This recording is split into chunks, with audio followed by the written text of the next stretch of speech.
Salam mənim dəyərli izləyicilərim. Hər birinizi kanalımda yenidən görməyə çox şadam. Əgər hələ də kanala abunə deyilsinizsə, kanala abunə olmağı unutmayın. Qışa hazırlıqlar mövsümü tam sürəti ilə davam edir. Bu gün də sizinlə mətbəxdə əsl möcüzə yaradacağıq. Qışın soyuq günlərində mağazadan alınan o dadsız, plastik dadı verən pomidorlardan bezmisiniz? Yoxsa səhər oyandıqda canınız bürkülü yay günlərinin o buram-buram ətri qoxan bol şirəli pomidor yumurtasını istəyir? Bax, bu gün hazırlayacağımız bu təbii pomidor konservi qışda sizin bir nömrəli xilaskarınız olacaq. Həmçinin suni tomatlar, hazır sosları tamamilə unutturacaq. 100% təbii, ev üsulu pomidor pürəsi əldə edəcəyik. İndi isə vaxt itirmədən başlayarıq. İlk növbədə təravətli, bərk və sulu pomidorlarımızı böyük bir qaba yığıb bol su ilə təmiz-təmiz yuyuruq. Çünki keyfiyyətli konservanın sirri məhz təmizlikdən başlayır. Bu işin ən vacib, ən əsas püf nöqtəsi çox vaxt pomidorun soyulmasını insanlar əziyyət kimi gəlir. Amma bu üsulla cəmi bir neçə saniyəmizi alır. Pomidorların alt hissəsinə bıçaqla yüngül X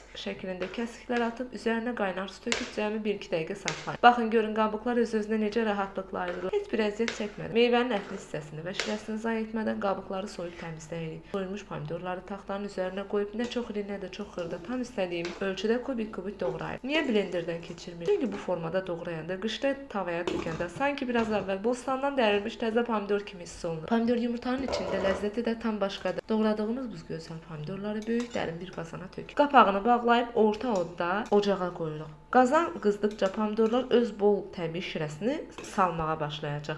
Ara sıra qaşıqla astaca qarışdırırıq ki, dibi tutmasın və hər tərəfi bərabər şəkildə bişsin.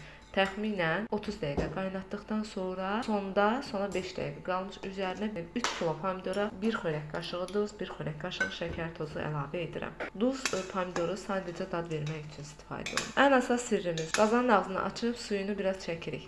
Daha sonra isə sterilizə edilmiş bankalara yığırıq.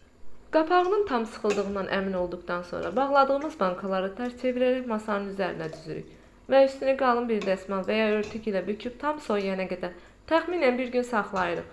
Soyuduqdan sonra sərin və qaranlıq bir yerdə bütün qış boyu rahatlıqla saxlaya bilərsiniz. Təsəvvür edin, qışda pəncərədən qar yağanda bu bankanı açacaqsınız. Tavada biraz kərə yağı, 1-2 yumurta və salam. Bütün evi bürüyən o yay ətri sizə möhtəşəm bir zövq verəcək. Hazırlayacaq olan hər kəsə indidən nuş olsun və xeyirli olsun. Resepti bəyəndisə, videonu bəyənmək, kanala abunə olmağı və fikirlərinizi rəylərdə bölüşməyi unutmayın. Növbəti ləzzətli videolarımızda görüşənədək hələlik.